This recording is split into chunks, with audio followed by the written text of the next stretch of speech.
వాళ్ళ అనుభవాన్ని బట్టి వాళ్ళు మాట్లాడవచ్చు. అంత మాత్రాన వాళ్ళ మీదనో లేకపోతే వీళ్ళని తెలియకుండా అనకూడదు అన్నట్టే వాళ్ళ అన్న వాళ్ళని కూడా కొట్టేస్తే ఎట్లా? కేవలం వెంటనే వాళ్ళు కావాలని అంటున్నారు అది ఇదని. వాట్ ఈజ్ దేర్ అకౌంట్, వాళ్ళు ఏం చెప్తున్నారు అనేది అయితే వినాల్సిన బాధ్యత ఉంటుంది. ఆ బాధ్యత పవన్ కళ్యాణ్ మీదే ఉంటుంది. లేదనుకోండి they go on repeating the same criticism or allegation. So ఏదైనప్పటికీ డబ్బు కావాలి, ఇంత కావాలి కనీసంగా కానీ కూడా అప్పుడప్పుడు డబ్బు గురించిన మాటలు, నిధుల గురించిన మాటలు కూడా వాళ్ళ సమావేశాల్లో తరచూ వచ్చాయి. కాబట్టి కూడా ఇలాంటివి ఇంకా ఒక ట్రెండ్, ఈ స్థాయిలో కాకపోయినా రకరకాల స్థాయిల్లో ఇలాంటి ప్రస్తావనలు వచ్చాయి కొన్ని. ఇంకోటి ఏంటి, ఒక పార్టీ 10 ఏళ్ళు ఉన్న తర్వాత ఇలాంటివి రాకుండా కూడా మనం ఏం ఆశించలేము. డెఫినెట్గా అందులో వచ్చే వాళ్ళంతా పదవుల కోసమే కదా. బయటికి వెళ్ళగానే వాళ్ళు వేరే చెప్పేస్తున్నారు. ఇన్ని రోజులు ఎందుకు చెప్పలేదంటే ఇన్ని రోజులు కడుపులో పెట్టుకున్నాం, మా పార్టీ దెబ్బతింటుందని వాళ్ళు అంటారు. ఇప్పుడు అవసరం లేదు కదా. అయినా మహిళ ఇంకెవరో మీరు పోసాని కృష్ణమురళికో లేదా ఇంకొక ఆయనకో జవాబు చెప్పినట్టు అంత తేలిగ్గా కూడా అది చేస్తే కూడా సరికాదండి.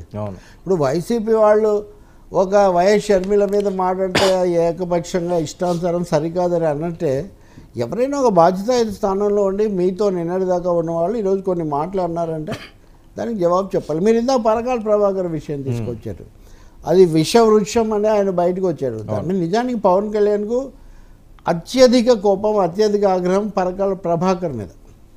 వాస్తవం కావాలని ఇదంతా ఒక పథకం ప్రకారం చేశారు, నా పార్టీలో అటువంటి వాళ్ళు ఎవరిని లేకుండా చేస్తానని ఆయన చాలాసార్లు చెప్తూ వచ్చాడు.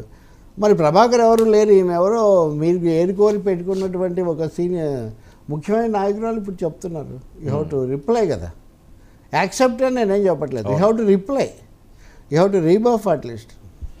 పిఠాపురంలో కూడా ఆయన్ని ఓడించడానికి కుట్రలు జరుగుతున్నాయి. లేకపోతే ఇది రాదేళ్ళ మనోహర్ మీద తీవ్రమైన దాడి అవుతుంది రేపు ఎన్నికల ప్రచారంలో. ఆల్రెడీ స్టార్ట్ అయింది, అదే నేను చెప్పేది, స్టార్ట్ అయింది. మరొక వైపు పిఠాపురంలో ఆయన్ని ఓడించడానికి టీడీపీ రాజండ్లే కుట్ర పన్నుతున్నారు. అసలు పిఠాపురం సీట్ అన్నది ఆయనకి తీసుకోకూడదు, అక్కడ ఎవరు పిఠాపురంలో గెలుస్తారో దానికి అపోజిషన్లోనే అధికారం వస్తుందట, సెంటిమెంట్ నడుస్తుందట. అది పిఠాపురంలో అది కూడా చెప్తున్నారు ఆవిడ. ఈ సెంటిమెంట్లు కమిట్మెంట్లు చాలా ఉంటాయనుకోండి, అదేం పెద్ద సెంటిమెంట్ని బట్టి మనం వెళ్ళలేం. కానీ బట్ తెలుగుదేశం పార్టీకి పిఠాపురం అడుగుతారని తెలుసు.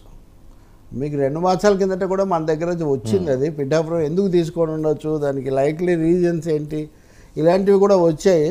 తర్వాత ఆయన వారాహి అప్పుడు కూడా మేజర్ స్పీచ్ పిఠాపురంలో చేశాడు. అవును, ఆ మేజర్ క్రిటిసిజం నేను కూడా అప్పుడే చేశాను. కాబట్టి అది ఎక్స్పెక్టెడేనండి. కాకపోతే తెలుగుదేశం చేసింది ఏంటంటే వాళ్ళు వర్మను ప్రిపేర్ చేయడానికి అది వాళ్ళు పెద్దగా చేయలేదు, దానివల్ల అది కొంచెం రప్చర్ అయింది.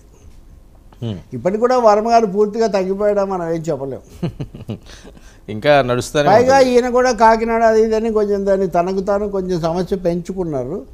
ఇప్పుడు కాకినాడ మేయరే, మాజీ మేయరే అడ్డం తిరిగారు కాబట్టి తప్పకుండా దీని ప్రభావం చాలా ఎక్కువగా ఉంటుంది. ఇది చాలకుండా మన కిర్లంపూడి మున్సబ్ గారు అబ్బాయి ఆయన అక్కడే ఉన్నారు. సో ఇవన్నీ కూడా పవన్ కళ్యాణ్ కొంచెం ఆర్ట్స్ అంటే కొంచెం ప్రతికూల అంశాలు అక్కడ కొంచెం ఇవన్నీ పోగవుతున్న పరిస్థితి. సో